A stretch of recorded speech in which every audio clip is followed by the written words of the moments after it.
प्रभु श्री राम की बहन शांता जी की कहानी त्याग और समर्पण की है, जहां उन्हें राजा दशरथ ने अंग देश के राजा रोमपाद और उनकी पत्नी वर्षिणी, कौशल्या की बहन, को गोद दे दिया था ताकि राज्य में पड़े अकाल का अंत हो सके। शांता जी ने खुशी खुशी अंग देश में अपना जीवन बिताया और बाद में उनका विवाह ऋषि श्रृंग से हुआ, जिनके यज्ञ से ही राजा दशरथ को पुत्रों की प्राप्ति हुई। यह कहानी हमें सिखाती है कि सच्चा प्रेम और भलाई कभी कभी सबसे प्रिय वस्तु का भी समर्पण मांगती है। कथा का विस्तार।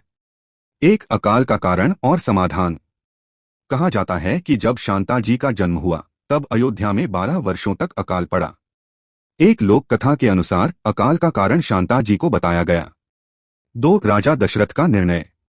अकाल को दूर करने के लिए राजा दशरथ ने अपनी पुत्री शांता को अपनी साली वर्षिणी को गोद देने का निर्णय लिया।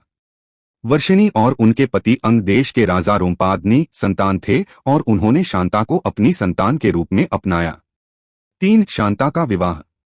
अंग देश में रहने के बाद शांता का विवाह ऋषि श्रृंग से हुआ।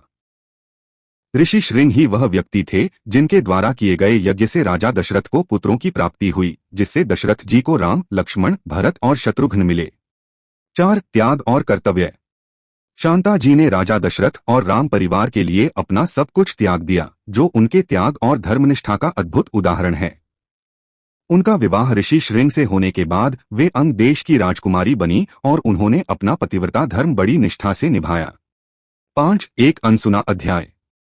शांता जी का जीवन त्याग, समर्पण और कर्तव्य की मिसाल है और यह राम कथा का एक अनमोल किंतु कम ज्ञात अध्याय है, जो हमें जीवन में भलाई और समाज के लिए बलिदान का महत्व सिखाता है।